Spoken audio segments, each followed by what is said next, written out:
Before we get rolling, I gotta ask, drop a comment and tell me what city or country you're watching from and hit like if you can't stand entitled people. If you're into more stories like this, check out my second channel. I'll leave a link down below. I'm Clark Calvin, and for the last 5 years, I've been living a pretty quiet life on Elmwood Drive in a modest 2-story place I bought after 8 years in the Army Corps of Engineers. I like things to run right. I believe in respecting people's property, minding my own business, and keeping the peace.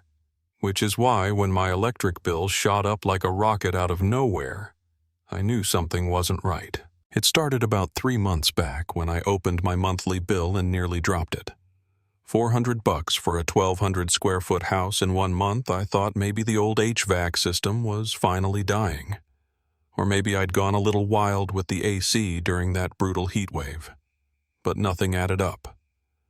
I ran every check I could think of, unplugged appliances, monitored the thermostat, even watched my meter like a hawk. Still, every night right around 6, that meter spun like it was in a race. I'd shut down the whole house fridge, unplugged lights out, you name it, but that needle kept moving. Now, when you spend years in the Army and then work as a municipal engineer, you get a nose for problems. So I started doing some recon binoculars at the ready, sitting by the upstairs window, keeping an eye on the electrical panel out back.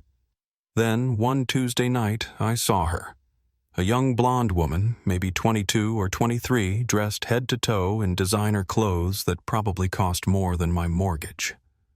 She knelt next to my panel heavy-duty extension cord in hand, just as bold as could be, and plugged right into my power. The cord ran 50 feet across my lawn to a neon-pink Tesla sitting in the street, charging for hours on my dime. Let me tell you, the audacity knocked the breath out of me. This wasn't someone down on their luck trying to keep their lights on. This was someone who saw my home as her personal gas station and didn't give a rip who paid for it. I didn't march out there. Instead, I kept watch, documented everything, dates, times, pictures, the whole 9 yards. Every night, like clockwork, she'd park that pink Tesla plug-in, scroll on her phone, sometimes even paint her nails while she stole my power. Eventually, I put the neighborhood grapevine to work. Turned out her name was Chelsea Patterson, lived 3 houses down, in the biggest, fanciest place on the block, white columns, fresh-cut lawn, circular driveway. Her dad, Richard Patterson, was a police sergeant, and everyone whispered about how connected they were. Chelsea had a reputation entitled, "Always getting away with stuff, never held accountable." Suddenly, my rising electric bills made perfect sense. I'd been subsidizing the local princess's eco-friendly road trips for who knows how long. I ran the numbers and realized she'd probably taken a good $500 out of my pocket, maybe more. But the real kick in the teeth wasn't the money, it was the sheer nerve. I'd spent my life believing in rules and respect, and now this? Nope, not happening. But I also knew from years of service you never go off half-cocked. You plan, you get your facts straight, and you hit back with both barrels, legally speaking. So I decided to handle it face-to-face. That Friday evening, I waited by the front door. Right on schedule, pink Tesla glided up. Chelsea hopped out, looking like she was headed to a country club. I walked over, calm and polite. "Excuse me, miss. Can we talk a second?" She barely looked up from her phone. One AirPod and eyes rolling like I was a fly at her picnic. I introduced myself, told her what I'd seen, and asked her to stop using my power. She laughed, loud, ugly, entitled, and said, "That's city property. I can use it if I want." I told her, "No, ma'am, that outlet is on my property and hooked up to my account. I've got pictures, I've got video." Suddenly, the sweet act dropped. Her face went cold. "Are you threatening me? Do you know who my father is?" I said, "I don't care who your father is. I care about what's right." And then she stepped right up in my face and called me boy. That word with every ugly meaning attached. I'd heard it before, but never like this, not in my own yard. It was about more than electricity now. This was about respect. She threatened to call her daddy, threatened to have me arrested, said nobody would believe me over her. I pulled out my phone, showed her a video of her stealing power, and for a split second she looked scared. Then she went ballistic, screaming about illegal surveillance, threatening lawsuits, yelling that I'd regret crossing her. I told her straight, I'm giving you until tomorrow to stop. After that, I'm calling the police and the electric company. She shrieked and cussed all the way back to her car. That night I watched her pacing on her phone, probably dialing every friend in high places she could think of. But here's the thing. Bullies crumble when you stand your ground. I knew the next move was hers, and I'd be ready. What I didn't expect was waking up the next morning to find my car looking like it had been through a war zone. Every window smashed, paint keyed front to back, snitch carved into the driver's door. $4,000 in damage easy. But what Chelsea didn't know was my security cameras caught everything. There she was at 2:17 a.m., dressed in black, bat in hand, going to town on my car, then posing for selfies with the wreckage. It was almost comical if it hadn't been my car. I put all the footage on a USB drive, drove straight to the station, and filed a report. The desk sergeant, Williams, older black guy, not easily rattled, took one look at the evidence and just shook his head. "We'll take care of it, Mr. Calvin," he said. But before the day was out, there was a cop car in my driveway, Sergeant Patterson himself. The man carried himself like he owned the block. Right out the gate, he accused me of harassing his daughter, demanded I drop my complaint, and basically told me the law was whatever he said it was in this town. I stood my ground, told him everything was already in the system. He got in my face, tried to intimidate me, even threw that boy insult at me just like Chelsea. My security cameras recorded the whole thing. Next thing I know, I'm getting swarmed by code enforcement, health inspectors, even the fire department. Patterson's friends in local government were trying to bury me in bureaucracy, noise complaints, phony violations, you name it.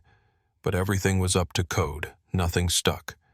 By Friday, even the city cops who showed up for a fake noise complaint told me off the record that someone was targeting me and I needed to start documenting everything. Yeah, you think. It got personal real quick. Chelsea stole my mail caught on video, no less, taking a package meant for my VA benefits.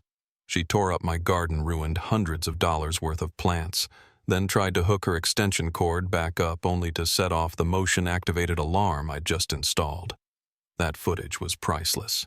Her face when the siren went off could have won a comedy award. But the most surprising twist, my neighbor Mrs. Chen's sweet old lady across the street saw everything and recorded Chelsea and her friends vandalizing my property, ripping up my lawn with a truck spray painting snitch across my garage. Mrs. Chen's grandson, David, a defense attorney, saw the videos and said, "Clark, this is organized intimidation and destruction of evidence. They're in real trouble." By then, the feds were involved. Agent Torres from the FBI took the case seriously. Mail theft, civil rights violations, abuse of authority by a law enforcement officer. They moved fast. One morning, I watched from my window as Chelsea, her dad, and her 2 accomplices were all arrested. The entire neighborhood was buzzing, and for the first time in weeks I felt like maybe the worst was over. The fallout was massive. The FBI, the postal inspectors, the state police, they were all in on it. Patterson was hit with corruption charges, bribe-taking, even conspiracy with local drug dealers, after the feds found evidence of him tipping off criminals. Chelsea had more charges than most people rack up in a lifetime: mail theft, vandalism, trespassing, conspiracy, straw purchasing firearms for her felon boyfriend, the works. The trials were public, loud, and ugly. The Pattersons tried to play the victim, but the evidence, my footage, Mrs. Chen's videos, the audio from my front yard made everything crystal clear. The judge wasn't having any of their nonsense. Chelsea ended up with 5 years in federal prison, 3 years probation, a mountain of restitution, and 500 hours of community service. Her dad. 12 years for corruption, his pension gone, his badge stripped. After it was all over, my neighbors started coming together in ways we never had before. Mrs. Chen organized a meeting and people started sharing stories. Turns out lots of folks had been intimidated by the Pattersons but were too scared to speak up until now. We started a neighborhood watch. The city put new protections in place for whistleblowers. Even the police department brought in an interim chief to clean house. David Chen ran for city council and won on a platform of accountability and transparency. The best part. My electric bill is back to normal. My garden is thriving. My neighbors have each other's backs, and the pink Tesla that started all this is sitting in a federal impound lot soon to be auctioned off to help pay restitution. Every once in a while, I'll catch Mrs. Chen smiling over her coffee, and she'll say, "Clark, you showed us what can happen when you stand up for what's right." Look, I never wanted any of this. All I wanted was for someone to stop stealing my electricity. But I learned that sometimes when you stand up for something small, you end up fighting for something much bigger, and maybe, just maybe, you help your whole community find its backbone again. So what do you think? Did justice get served here, or did the punishment go too far? Drop your thoughts below, tell me your stories about dealing with entitled neighbors, and don't forget to subscribe for more wild tales from the real world. Because sometimes the battles you never wanted are the ones that end up mattering the most.